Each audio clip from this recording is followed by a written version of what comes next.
Welcome, dear listener. Tonight we will travel to medieval times.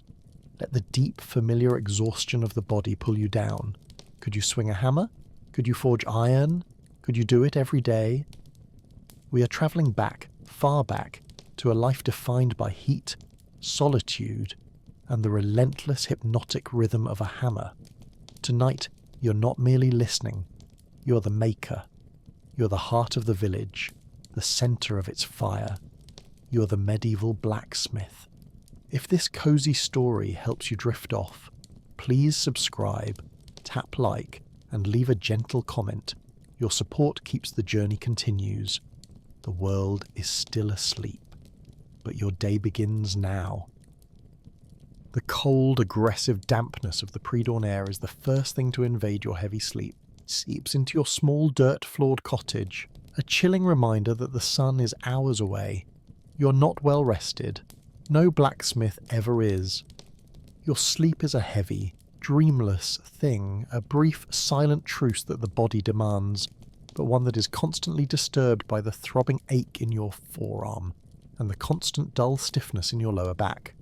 You're perpetually trying to catch up with a job that offers no breaks.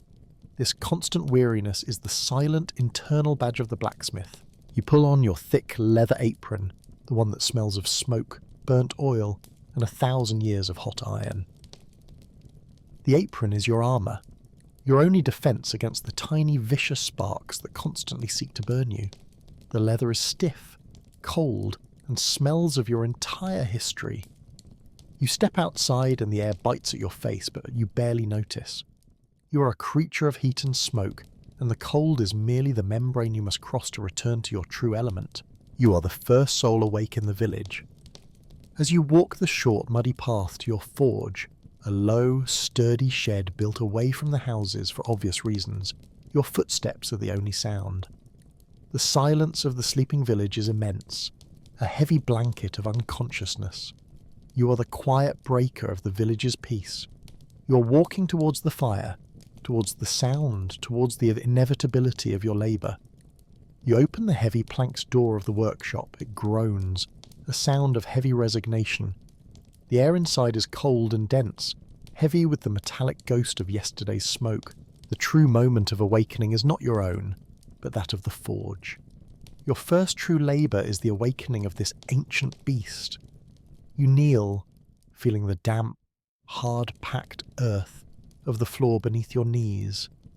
You arrange the dry tinder, the small brittle sticks, and then the core of your existence, the dark, porous lumps of charcoal. This is the deep, dark heart of your craft. It is not mere wood. It is concentrated history, pure, quiet energy waiting to be unleashed. You light the tinder. It catches with a small brief hiss and a soft orange flare, a gentle sound of promise. Then you reach for the bellows. This is where the monotony begins. This is where your vigil truly starts, long before the sun. The bellows is a vast wooden heart bound by thick leather, and you are its rhythmic, inexorable hand. You push the handle down and the bellows sighs, a deep, weary, hushy sound drawing the wet, cold air into its leather lungs. You pull the handle up and it forces a focused stream of oxygen, a low, powerful hiss of pure air, directly into the nascent embers. You perform this ritual hundreds of times. Your body immediately falls into the trance. The movement is slow, deliberate, a quiet meditation on the transformation of black wood into furious, necessary heat. The sound becomes your earliest mantra. The sound that the villagers know means the day has begun. You're not praying. You are simply forcing the earth to yield its heat through relentless, quiet effort. As the charcoal begins to glow, first a faint soft red, then a brilliant, aggressive orange, the air in the entire workshop changes. The cold is pushed back. The deep, heavy quiet of the dawn is broken by the soft, rapid crackling of the burning wood, a hungry, urgent sound. You feed the forge with more charcoal, more black lumps, till the entire heart of the room is a single, blinding, pulsing centre of aggressive light and unbearable heat.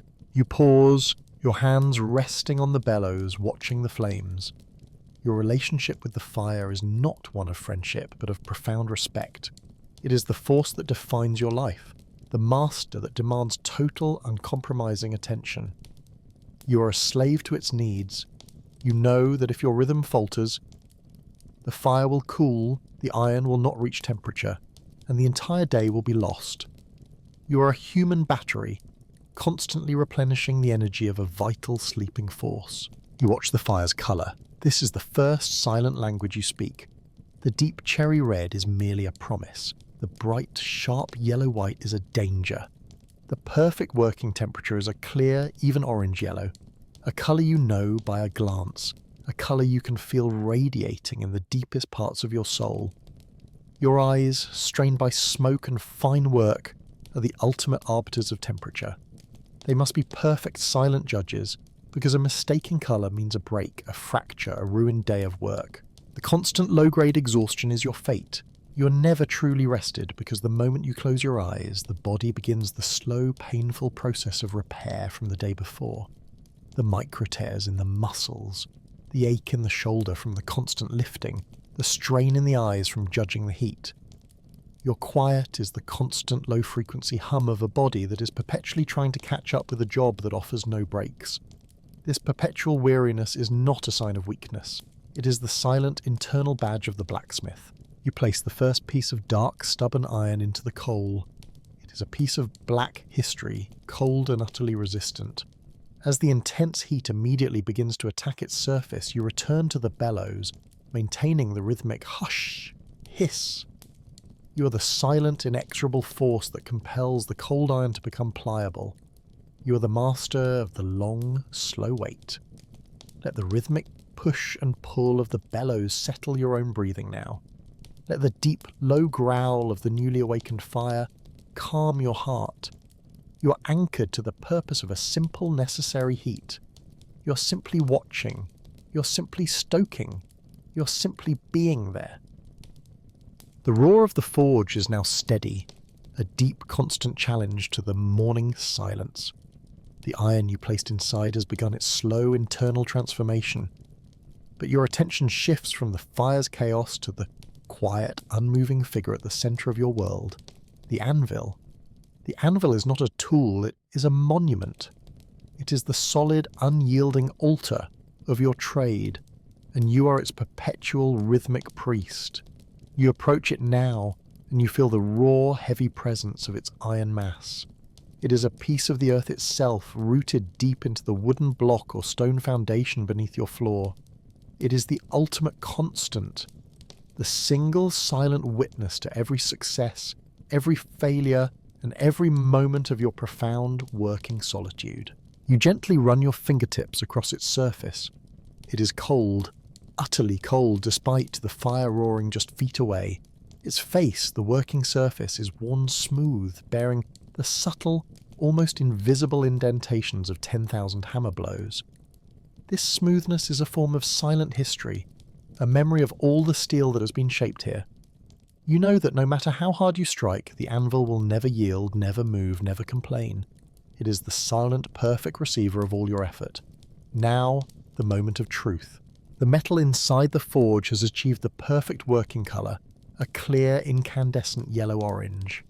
It is a brief, terrifying, beautiful moment of pure pliability. You use the heavy tongs, worn smooth where they meet your thumb and forefinger, to reach into the heat. You pull the metal out. It drips with liquid sparks, a soundless, fleeting cascade of bright light, and the heat radiating from it is immense, a visible, shimmering wave that momentarily blurs the air around you. You carry the metal to the anvil. This walk is the moment of greatest urgency. Every step is a race against the inevitable return of the cold.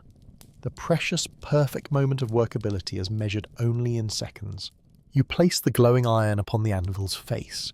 The contact is not a clang, it is a deep, solid thud, a low resonance that seems to travel directly up through the stone foundation and into your feet. The metal is now positioned. You lift the hammer. It is heavy, worn smooth by 1,000 silent ancestors. This is not the loud, furious clash of battle. This is the quiet, rhythmic work of making the world turn. Your first blow is tentative, a light tap to settle the metal. The sound is a sharp, high-pitched ping. Then the rhythm begins. You must strike the iron while it is still hot, before the terrifying blackness returns to claim its rigidity. Your strike is not a random hit. It is a precise, controlled act of will. You're not just hitting the metal, you're driving the very grain of the iron into a new form, shaping its core, commanding its essence. Your left hand, holding the tongs, turns the metal slowly, deliberately, a half turn with every 3 blows.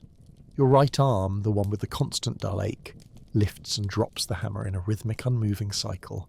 The sound is deafening inside the small dark space, yet it is a sound that becomes immediately monotonous. The same pitch, the same volume, the same tempo over and over again. Your mind goes blank. Your thoughts are subsumed by the rhythm. Your existence shrinks down to the space between the hammer and the anvil. There is only heat and repetition. But the anvil does more than just receive the blow. It sings. It sings a clear, resonant tone that tells you if your blow was true. A perfect hit produces a clean bell-like ring. A glancing blow produces a flat, dull thud. You learn to listen to the anvil's silent judgment. The anvil is your master, your silent teacher, and its opinion is the only one that truly matters. You watch the metal. As you strike, the magnificent orange glow begins to fade, receding back to a deep, struggling red. The metal is telling you that the moment is passing. The metal is resisting. The striking becomes harder. The sound becomes duller, heavier.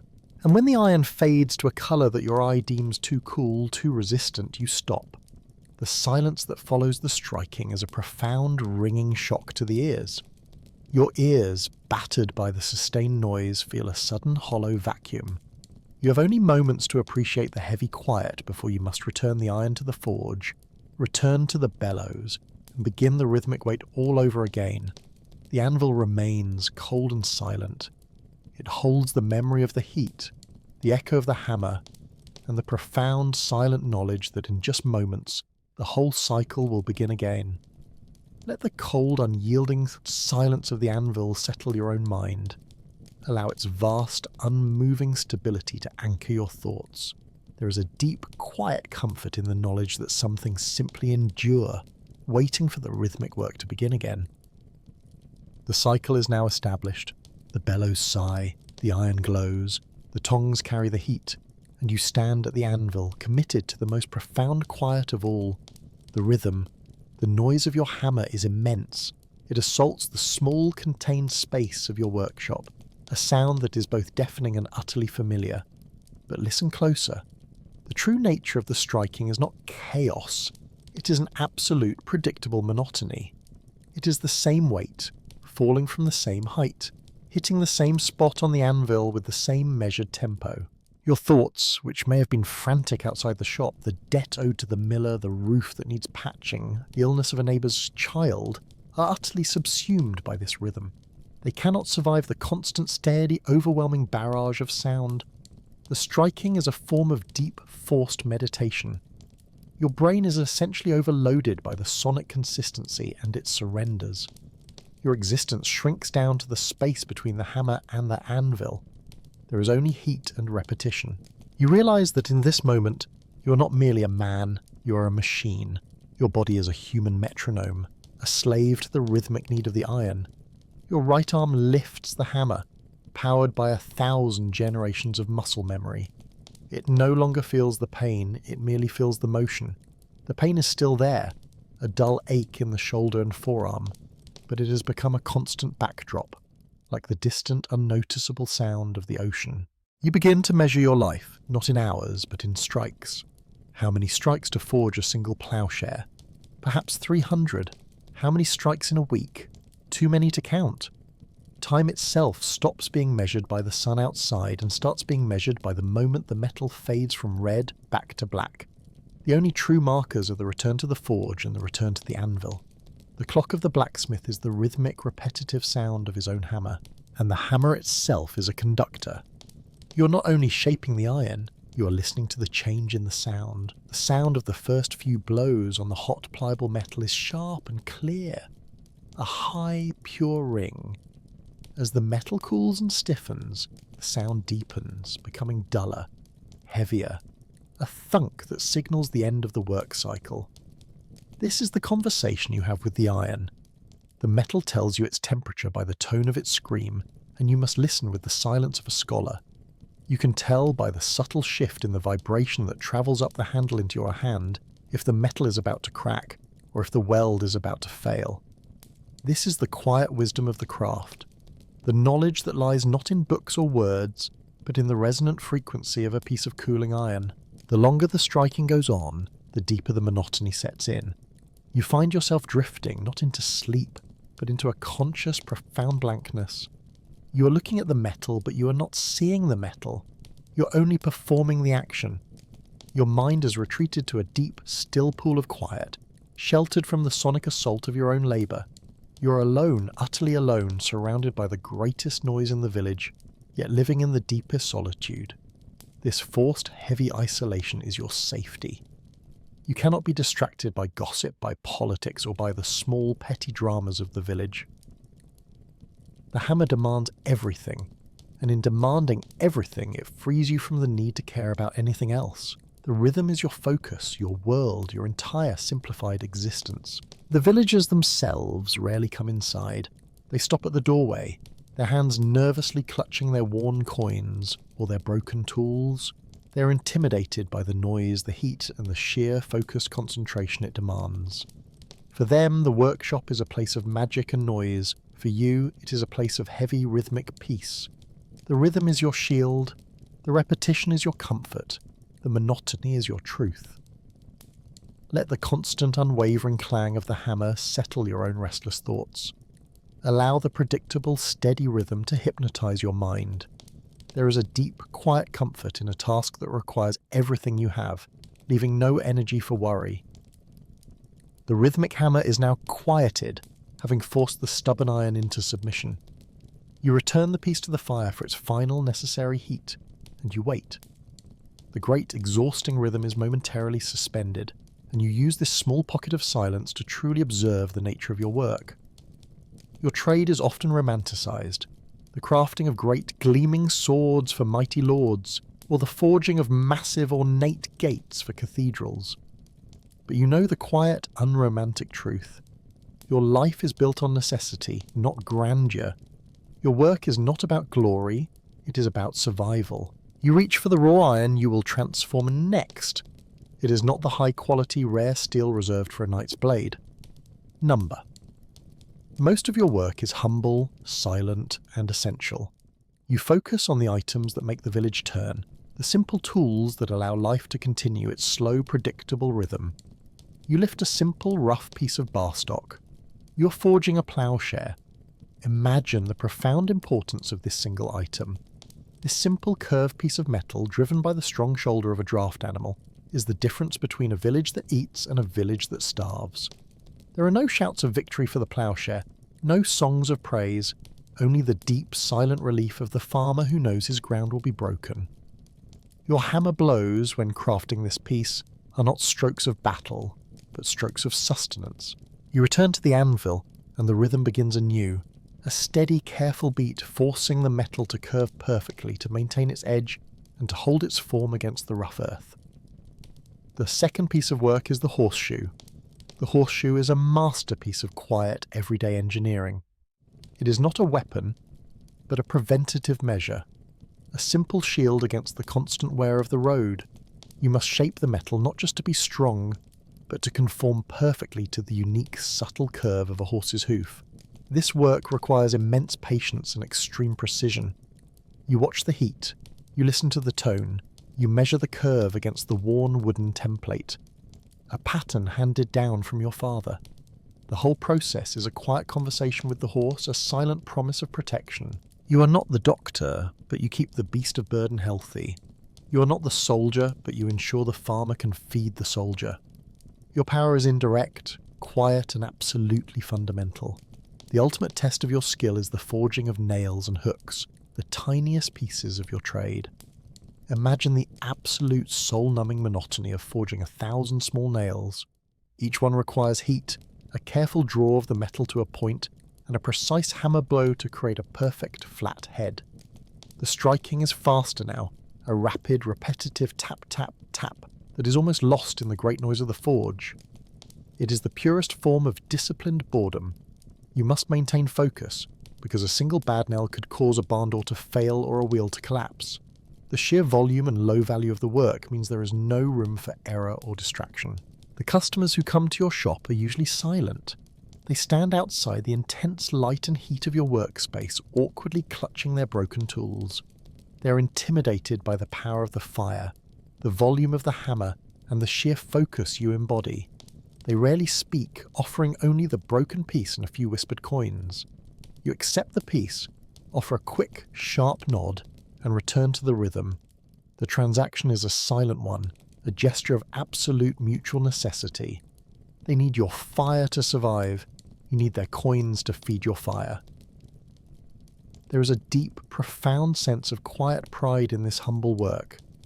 You're not a king, a priest, or a warrior, but you are the only one who can command the metal.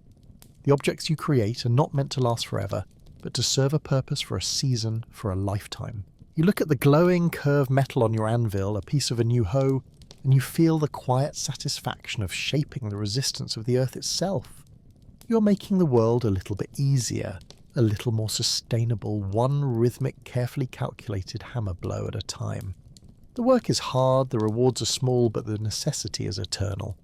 Let the simple rhythmic clang of making a necessary tool settle your own anxieties now. Allow the quiet, steady purpose of the mundane to soothe your soul. There is a deep, peaceful comfort in the knowledge that your labour is essential, quiet, and completely real. The rhythmic hammer is now the soundtrack to your day, but you realise that the most profound element of your existence is not the sound, but the isolation it creates. You are the loudest man in the village, yet you live in the deepest solitude. Your workshop, heavy with smoke and constant heat, is not merely a building. It is a self-imposed prison, a necessary bubble that separates you from the gentle, casual flow of medieval life. First, the smoke and the soot. They are your permanent costume. The heavy, oily smoke from the burning charcoal, the sulphurous haze from the iron, and the fine black soot are absorbed into every fibre of your being. They coat the rough leather of your apron. They stain your hands and face a permanent dull grey, and they cling to the very air you breathe. You rarely bother to wash it off completely. It is a sign of your trade, a quiet marker that says, do not touch, do not get too close. The smell of the forge, a mixture of burnt iron, sweat and wood smoke, is the smell of your identity, and it ensures that there is always a small, invisible circle of social distance around you, even in the crowded market square. The very heat you command is also a boundary. The temperature inside your shop, a staggering contrast to the cool, often damp air outside, is a physical barrier that most villagers dare not cross. They stand awkwardly outside the doorway, bathed in the sudden, aggressive warmth, clutching their broken tools, too intimidated to step fully inside the arena of fire and noise. This physical separation breeds a deeper psychological loneliness. The constant, deafening noise of your hammer, your monotonous clang, acts as a shield against the casual conversation that defines village life. While the tailor gossips over his needle, the baker exchanges news over his loaves, and the farmer shares worries over the ale, you are completely cut off. You cannot hear the gossip, and even if you could, the relentless rhythm of the iron demands that you cannot participate. Your mind is solely focused on the metallic tone of your work. Everything else is simply lost static. You live in a world where communication is through objects, not words. The farmer comes to you not with a story, but with a broken ploughshare. The carpenter comes with a cracked axe head. They hand you the object, you assess the break, nod sharply, and begin the rhythmic work of repair. The entire transaction is often a silent exchange of need and skill. Your voice is rarely needed, because your tools speak for you. Your finished hoe, your strong hinge, these are your only true sentences, your only letters to the world. This heavy, enforced silence forces you into a profound introspection. Hours spent in the rhythmic dark, with only the fire for company, mean you know your own mind intimately. Your loneliness is not a desperate emptiness, but a deep meditative state. You learn to talk to the metal itself, or to whisper instructions to the glowing iron, to listen to the scream of the steel as it is quenched in the water barrel. Your conversation is with the elements, with earth, the iron, air, the bellows, fire, the forge, and water, the quench. The human world is too far away to matter. You are a necessary outsider. You are the source of the village's power, yet you are slightly feared and deeply misunderstood. The villagers attribute a kind of dark, sooty magic to your control over the fire, a power that sets you apart. They rely on you, but they do not know you. Your life is an immense, quiet paradox, the indispensable loner. But even in this profound solitude, there is a deep, quiet comfort. The loneliness is a form of freedom. You're not beholden to the village's politics.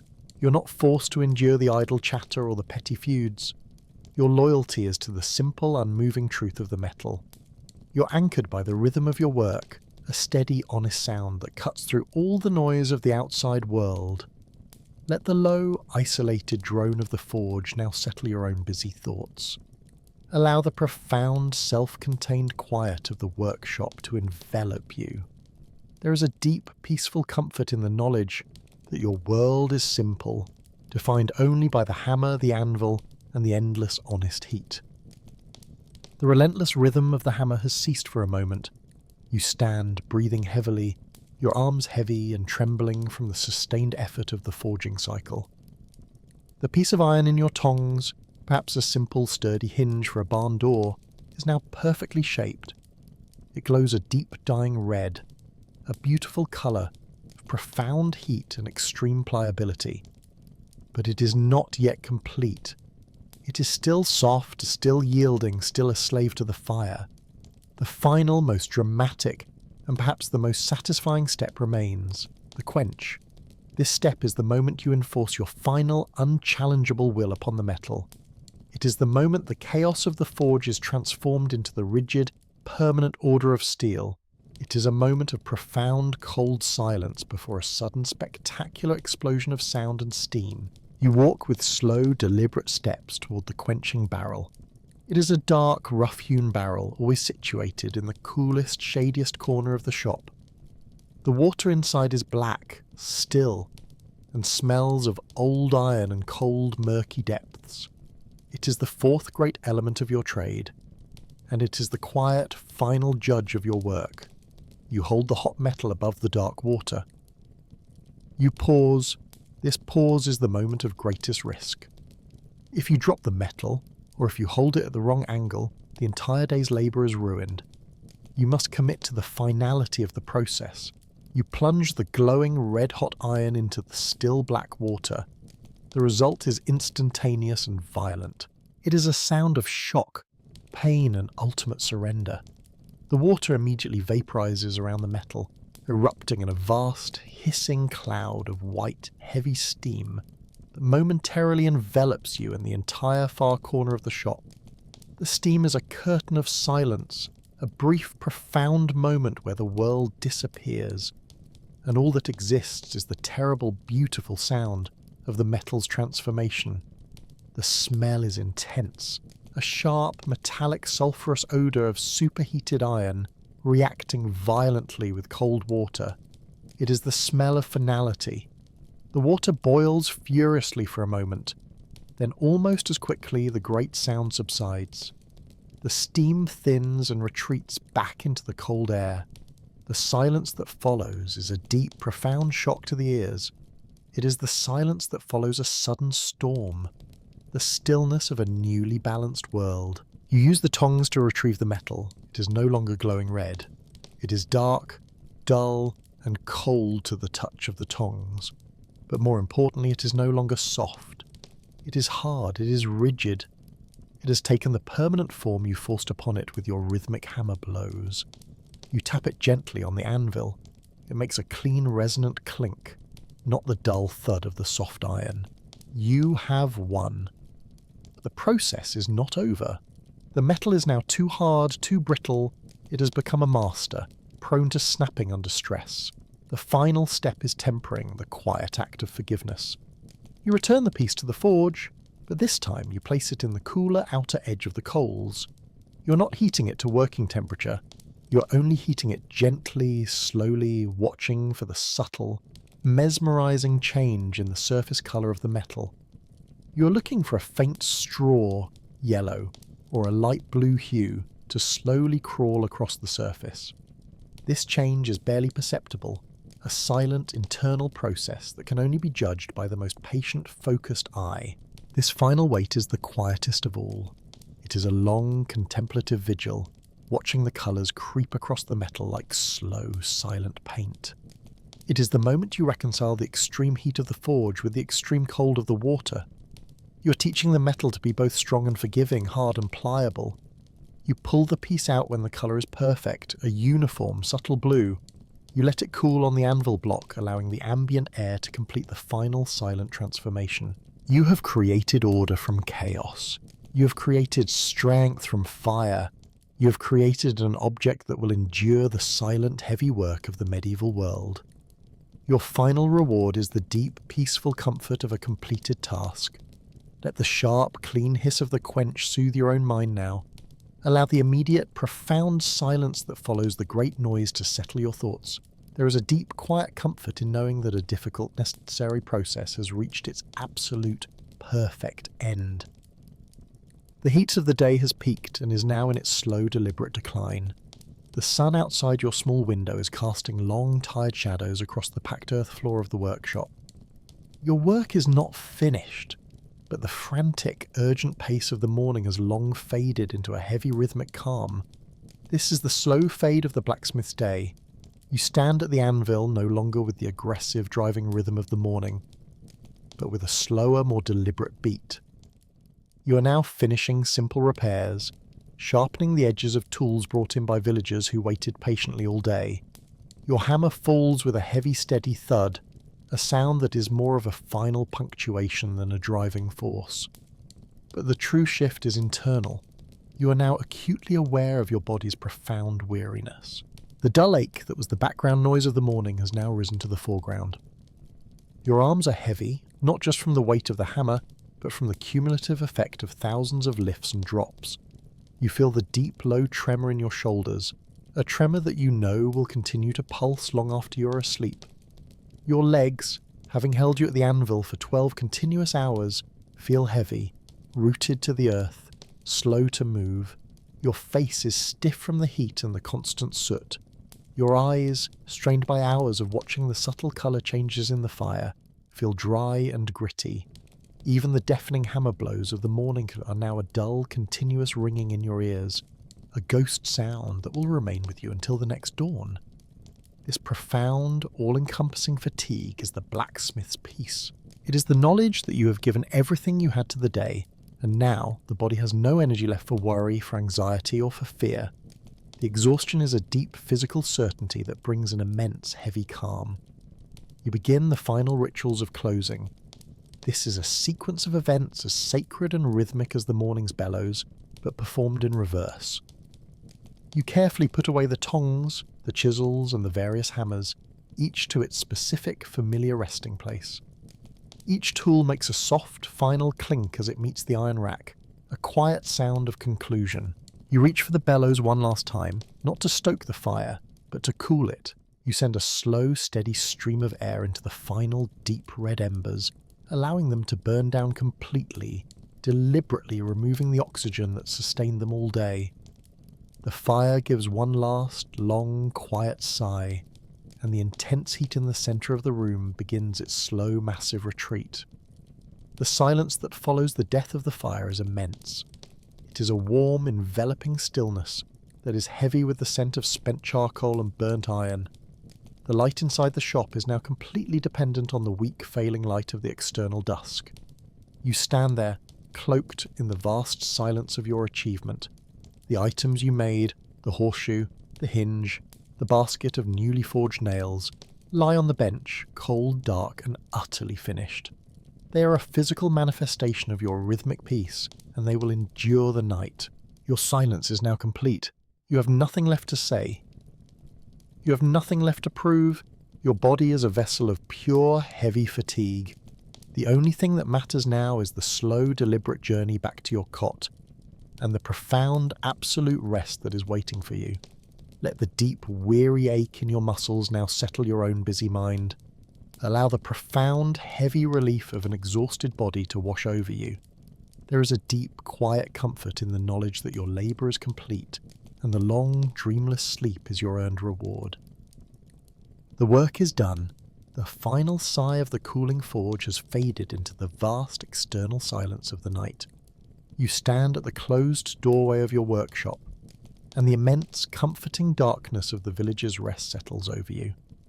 The intense heat you commanded all day is now trapped inside the thick stone walls, a warm memory you leave behind. You reach for the heavy wooden crossbar and slide it firmly into place across the door. The sound is a low, satisfying thunk, the absolute final punctuation mark on the day's labour. It is the sound of commitment, a promise to the night that the work is finished, the tools are safe, and the maker is at rest. You turn and walk the short muddy path back to your small cottage. The path is now a tunnel of profound, heavy silence. The air is cold and still, a welcome contrast to the furnace you just left. You are utterly alone, the rhythmic hammer is silent, the furnace is silent, the villagers are silent. All that remains is the deep, steady thump-thump of your own heart, slowing down, settling into the peace of physical exhaustion. You enter your small home. You shed the heavy, smoke-stained leather apron, allowing it to drop to the floor with a soft, dull thud. You wash your hands, the thick black soot giving way to the skin beneath, revealing the raw red friction marks and the deep, calloused pads that are the true map of your life. The entire ritual is performed in the simplest, most profound silence, a private acknowledgement of the body's hard-won peace. You lie down on your straw-filled cot. It is not soft, but your body is so utterly spent that the hardness of the bed is merely a welcome form of unmoving support.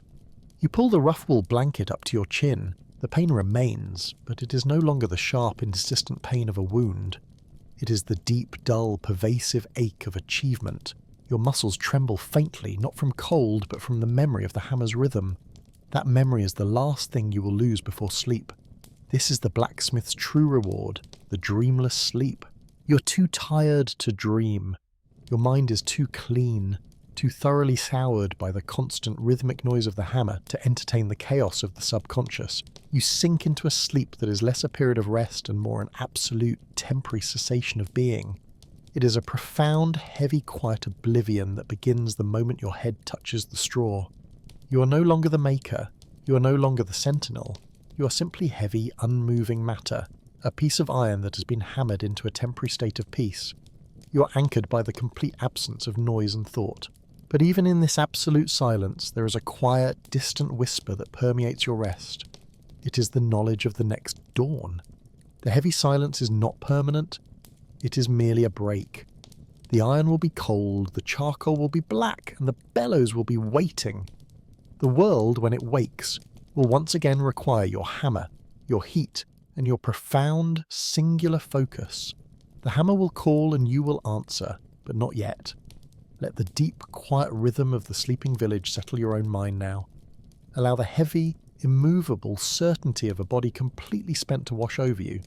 There is a deep, quiet comfort in knowing that all effort has been expended, all tasks have been completed, and the only thing that remains is the sweet, heavy pull toward an absolute dreamless rest. We have journeyed through the fire and the fear, through the deep, profound rhythm of the hammer, and through the intense, weary solitude of the medieval blacksmith. You have felt the cold of the dawn and the intense heat of the forge. You have felt the shock of the quench, the absolute silence of the anvil, and the monotonous rhythm that shattered your thoughts, only to rebuild your focus. You have been the maker, the necessary loner, the quiet, indispensable heart of the village, and now the vigil is over. The truth of the blacksmith's life is that his greatest gift to himself was not the gold he earned, but the deep total exhaustion he achieved. His was a life without room for anxiety, for worry, or for the turbulent noise of an unquiet mind. His day demanded every ounce of his energy, every shred of his focus, leaving nothing behind but the purest, most profound form of physical peace. This peace is what you now claim as your own. Let the rhythmic clang of the hammer fade entirely from your memory.